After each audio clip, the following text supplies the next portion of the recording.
Hello, and welcome once again to Front and Centre and regular contributor, it's Cody Beals. Cody, how are you doing?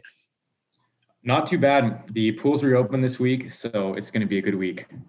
So basically today we are going to have a bit of a chat about mental health and about mental health in the sport triathlon. Obviously, with everything going on at the moment, it's affecting quite a lot of people. I think just at this stage, just to point out that obviously neither myself or Cody are mental health professionals. We are basically having a chat based on our own private and personal experiences. And if you are suffering at any point from what you feel is either a mental health condition or anything that we cover that you can relate to, then we genuinely ask you to go and see a professional to try and get some help for that. So, I mean, Cody, both of us have had some severe issues. Obviously, you're a pro triathlete. I'm not, but we've both had some big problems in the past with mental health around anxiety, especially weight issues and other areas. I mean, if you're open to, can you talk us through slightly some of the issues that you've faced in the past? Yeah, sure thing, Matt. So, I mean, I would say I was a pretty well-adjusted, happy kid. And as is often the case for a lot of people, kind of around my late teens or when mental health issues started to kind of come to the forefront for me. And in particular, going off to university, being on my own for the first time and being poorly adapted in a lot of ways to handle that. So yeah, pretty quickly being thrust into this extremely high pressure environment, doing sports and also pursuing one of the most demanding degrees in Canada, apparently. It was like anxiety just became like this dull roar I was dealing with every single day. And I found I increasingly kind of leaned on training and inappropriate doses of exercise to basically self-medicate for all this anxiety I was feeling. And it was kind of shockingly effective. I'd do these inappropriately big training sessions. And after that, I'd kind of just feel, dopey and complacent. And for a while, I wouldn't really feel anxious. And pretty quickly, a lot of other things started to fall apart too. I started to suffer from pretty extreme degree of insomnia, and I isolated myself socially, which at first was kind of a deliberate thing. But after time, it just kind of became self-perpetuating. And so for the better part of 5 years, I basically was just trapped in this cycle of overtraining, isolating myself socially, not sleeping enough, restricting the food I was taking in, and just generally being really miserable. So it's been a pretty long process, but over the last 8 years as a professional triathlete, I would say a lot of my performance and trajectory could be accounted for just by starting to reverse some of the ill effects of that period and gradually getting my life back on track, the physical, the psychological, all these interrelated things. Yeah, I mean, it's an interesting concept, isn't it, at the moment, because there are so many people out there who there's almost a philosophy in the sport, and that is one of you have to be iron to be iron. And I don't think that people either accept it or it's being left on the sideline and they don't want to talk about it and they don't want to bring it forward. I mean, my experience is very, very similar to yours in the fact that obviously I'm not a pro, but I've been a very high level elite athlete. And I did the same. And my driver behind it was one of just complete and utter repetitiveness. I wasn't aware at the time that I suffered from a form of Asperger's. And because of that, it made it multitudinally worse because obviously I'm locked into this absolute dedication to see it through to the letter. And the point that you contract a meningitis from a stomach virus because you've trained so hard that you've ignored it and it nearly kills you is the wake-up call for me that I was doing so wrong. I mean, for me, the weight was incredible. It was a point of going down to a weight that obviously I won't openly discuss because it's not something that's a great image to put forward. But it's shockingly hard to get out of that system, and it's shockingly hard to get out of that thing and actually suddenly see that actually less is more and not keep pounding those hours and keep going at it non-stop. You get faster and you get quicker and you do it very quickly. And then I think all of a sudden you just turn around and go, crap, I can't perform. I can't do this. I can't, what's going on? And that makes you more agitated. So you hit it even harder. I mean, are these similar feelings that you would get at all? Or was it just literally a case of you just kind of planned away for it for your own personal thing? Or were you always trying to beat yourself as well? Thanks for sharing all that, first of all. You touched on a number of really interesting points there. Like you have to, be iron basically. And that certainly is the stereotype that athletes try and aspire to this level of unfeelingness and complete hardness. And I mean, take it from me, someone who for years aspired to basically be a training robot, who'd wake up early after an inadequate amount of sleep, drag my ass to the pool, restrict my calories and just work nonstop. And it's maybe kind of counterintuitive, but I found that as I was more gentle with myself, not only my triathlon performance, but just my general well-being improved so drastically. So kind of this ideal I was aspiring towards for years and years wasn't only suboptimal, but it just did not lead to my happiness and well-being. So, I mean, we've also spoken offline a few times about this and about the awareness of it. Can I just say at the moment, you're actually racing or training heavier than you've ever raced before or trained before, haven't you? And you said to me that because of you're actually feeling a lot better for the first time. That's another great point. So disordered eating can be a huge aspect of mental health. And I think that's really important to talk about. Just to kind of preface this whole discussion, I was just talking to a couple dietitian friends who work with a number of high performance athletes. And I kind of suspected this, and they confirmed during the pandemic, we're seeing pretty much like an unprecedented rise in disordered eating among athletes. And I think maybe that's symptomatic of people who are used to controlling large aspects of their life and having a lot of that control snatched away. There's a natural inclination to try and control whatever you can. And that some people can manifest in disordered eating. So suffice to say, I think it's never been a more relevant time to discuss disordered eating, especially in the context of sports. For me, I found early on that I kind of had this less is more mentality to eating and calories. And initially I found that, when I did reduce my weight, I would get faster. But what I failed to appreciate is that relationship couldn't just be extrapolated to infinity. And so through this really self-abusive behavior of restricting calories and overtraining, I whittled my weight down to a really low level. And you're correct to say that you shouldn't be discussing weight at this point. I've learned that's basically best practices for discussing disordered eating and stuff. You don't want to be referencing calorie numbers or weight numbers or sharing photos and stuff. It was a really tough period of my life. And so since then, it's been this long process of self-discovery to figure out that not only am I faster at higher weight, but a lot of other aspects of my life are also better. Lower anxiety, better sleep, better mood. So these days, after literally a decade of playing around with this, I'm racing heavier than ever. And not only is it helping my swim and my bike, which most people kind of assume, it's helping my run as well, Matt, which I think is a little bit counterintuitive for a lot of people. So I will come into this season most likely racing Ironmans heavier than I ever have before. I think it's fantastic. I mean, it really is. It's such a difficult thing to bring to a fore in this sport. It's, as we've discussed, it's a sport where it's kind of drummed in, and it's a sport where that kind of image of how you should be, how you should behave is, I think, possibly actually higher than any other sport I've come across. And I mean, do you feel that triathlon has a real prevalence for basically pandering to people's emotional issues based on the fact of the image that it actually gives out? Yeah, I have two comments there. I think, first of all, the sport draws a lot of people who are perhaps control freaks. That's certainly the stereotype, and very, very driven individuals. And when they take that considerable amount of discipline and apply it to their eating and tracking calories and stuff, I think bad things can happen sometimes. At the same time, we're inundated with all these role models in triathlon that perhaps aren't the healthiest. Just the way I look at a lot of other pro athletes represent how they eat, I'd like to call BS on it, because I've spent a lot of time sharing meals with other athletes. I can tell you for a fact, almost all elite endurance athletes I've shared meals with do not follow diets with names, do not restrict any particular macromolecule or food group.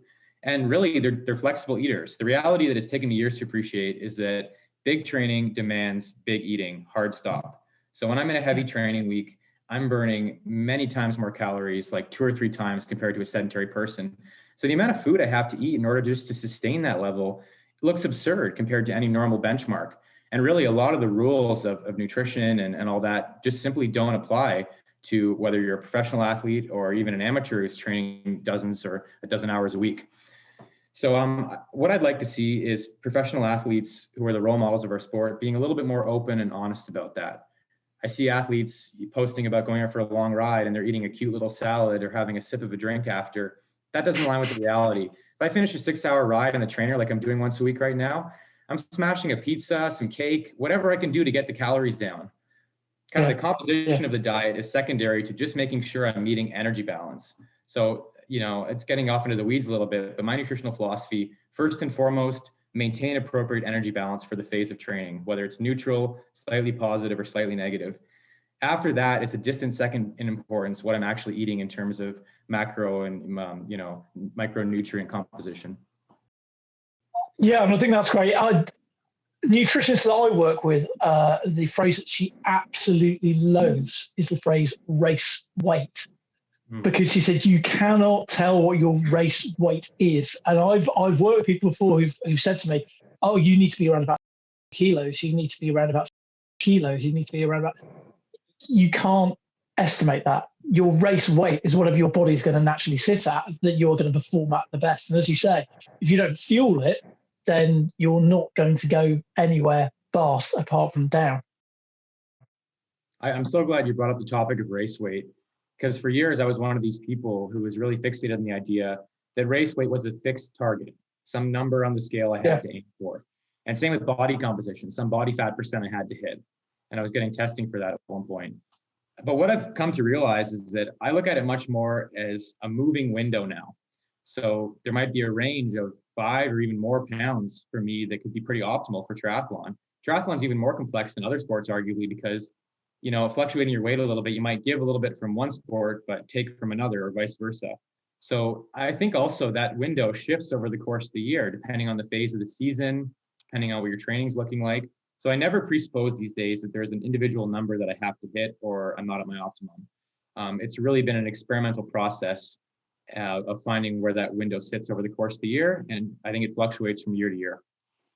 So moving on from the kind of the race and weight and the eating kind of area, when it comes down to the mental health aspect of, I suppose, the anxiety and the coping mechanisms at the moment, I mean, for you as a pro triathlete, it must be pretty hard having, because these things, I don't know how you feel, but I find they never really go away. If you've had this issue or if you've had an issue in the past, it's like this little man that's sitting in the back of your brain. And whether it's, looking at something like a piece of cake and going, you shouldn't really be eating that, and you just have to switch it off, or that thing where I'm getting anxious about it, it doesn't ever switch off. You have got to live with it and cope with it. How have you found that coping mechanism, coming from somebody who obviously, as you described, had anxiety in the past, has coped now with things like the continuous change in racing because of COVID and your livelihood, and the issues around trying to get sponsorship deals and things at the moment, where basically sponsors must be looking and going, okay, I'll give you a sponsorship deal, but we have nothing to benchmark against apart from the last performance. Would you say that it's been a really tough time from a kind of anxiety and general mental well-being for yourself? And how have you coped with that? It's certainly been a really, really trying year. I would have told you a year ago that not so much of my self-identity was wrapped up in the sport, but when racing was taken away last year, it was a really painful reality check. I realized that so much of my self-identity was still defined through being an athlete. And when that was gone, it basically left this void, and I had to face down a lot of these kind of existential issues, I guess I was never really facing before. So yes, you're right to say anxiety never really goes away. I think you just learn how to cope with it better and better. For me, developing meaningful relationships in my life has been a key piece of that. Earlier, I referenced that all that time I spent isolating myself in university. I've never been more anxious. I found that, I say this as a pretty introverted guy, and I'm happy spending a lot of time on my own, but other people really help keep the anxiety in check. They provide perspective, they provide support. So having a partner I care about, being close to my parents, being close to my friends, that's really important to me. Yeah, and inherently, I think it is a fairly stressful job. Professional athletes, you could debate this point, but at the end of the day, I kind of see us as entertainers. And to a large extent, your career success is reliant on what other people think about you. And that can be quite gut-wrenching sometimes, especially in this day and age when we're basically expected to parade about on social media to earn a good part of our paycheck. So for someone who's really recognized that I'm quite a people pleaser, that's very challenging.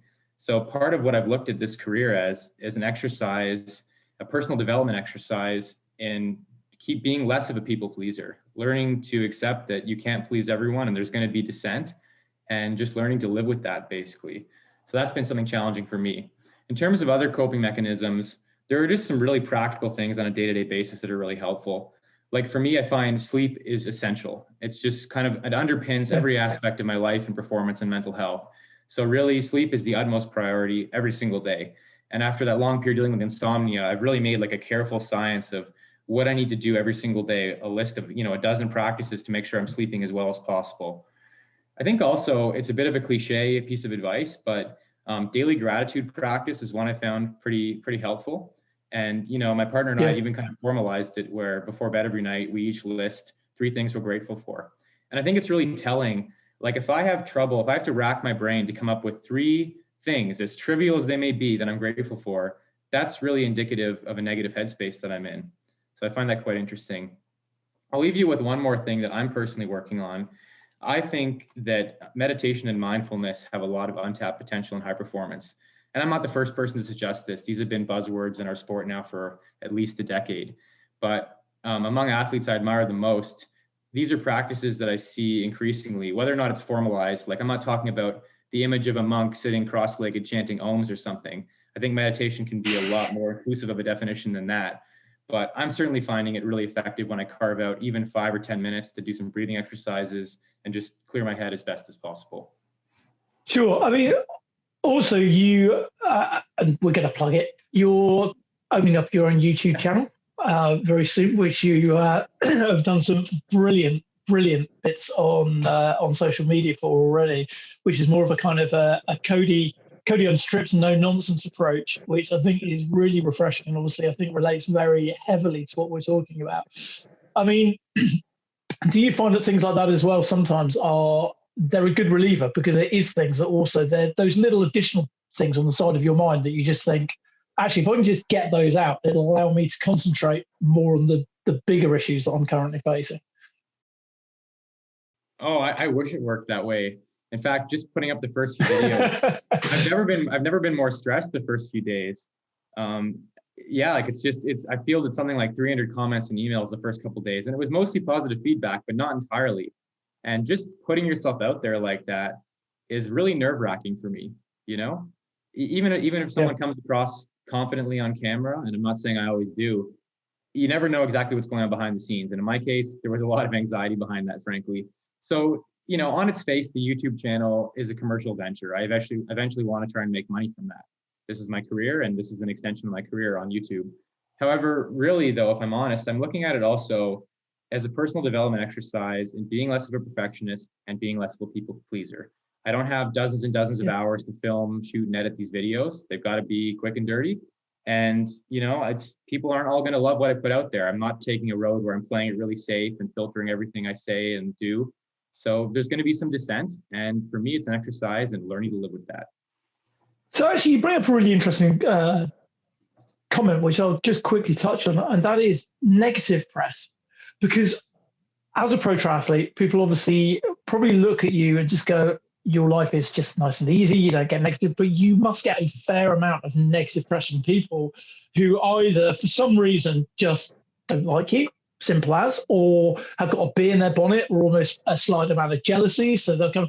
Is there a particular way? I once got told that if you develop these things a bit like we're doing now, we're talking, and certain people don't like them, then have somebody else read the comments and feed them back. Don't do it yourself, because it's a personal issue and you could accidentally let something slip that you shouldn't. I recently had an interview with Gustav Eden, and one of the comments that came back was somebody said, "Oh, it was a great video, but whoever's doing the interview," which obviously was me, "that's a bit intense. You're a bit in the screen." And I didn't want to say it, but I felt like saying, I have an Asperger's disease. You're lucky that I'm not crawling up the walls. I have a lot of medication which allows me to actually talk to people these days. And it's just one of those, you don't know what's going on with somebody individually. Do you find that you have to sometimes just breathe and let yourself deal with those comments? First of all, I just want to tell a little story. I talked to another YouTuber, pro triathlete, and after my first experience this past week, trying to reply to all those comments, I asked him, "How the heck do you do this?" And he said he had to develop a very, very thick skin, because people will say almost anything behind this veil of anonymity on the internet. So I'm still not there yet. I'm still personally reading and replying to most of my comments, and it's really, really challenging. So I do think your idea of having someone else vet the comments and feed you the interesting ones is interesting. But I also don't want to insulate myself from 100% of the feedback, because sometimes there's really nuggets of wisdom in the comment section that I really appreciate from people. And I'm self-coaching these days, and I do really, to some extent, value like a bit of a crowdsourced opinion on what I'm doing and what's pulling well. I mentioned earlier, at the end of the day, I see professional athletes kind of first and foremost as entertainers. So being aware of what your audience is thinking is important. But yeah, it's still an ongoing exercise and learning to just accept that you can't please everyone. You can try and take a middle road, which a lot of pro triathletes do, and I respect, where you're very bland and you watch carefully everything you say. And I would say you're interesting to almost no one. Or you can show a little bit more personality, and you can't please everyone that way, but perhaps you can have a lot more meaningful engagement with some folks. So, I mean, to wrap things up, COVID, we're all in the same situation at the moment. Racing looks like it's going to be put back for a while yet. What would you say to people from yourself as a message personally from you, Cody Beals, to other athletes out there at the moment about, kind of, I suppose, a good luck message, it should be all right message. Is there something you want to get across? Oh, I'm not one for sweeping generalizations. We're all dealing with this in our own way. One thing that's been really, really helpful for me is an old adage that's never been more relevant. It's just focus on what you can control. Take things one day at a time. No one knows what next week is going to look like. There are a lot of things we can't control right now. Focus on what you know and what you can control. And that's something I've just been continually dragging my focus back to every day. And it still is hard, but it's still helping. Brilliant. Cody, thank you so much once again. It's been great to talk to you, and we'll possibly do a follow-up actually as things progress and maybe have another chat about this subject. Cody and I are going to do something for our next chat. We're not going to divulge what it is yet because we haven't 100% decided ourselves, but it's going to be something maybe a little bit slightly off the wall, but we will release that as we go forward. Looking forward to it. Thanks, Matt. Okay. Take care. I hope things go really well. I hope the training keeps going. I hope the pools stay open. And yeah, I hope that the races, a bit like for everybody, come back soon. And you can get back to earning your living rather than making dodgy YouTube channels. Yep, me too. Okay, speak to you again soon. Thank you very much, Cody.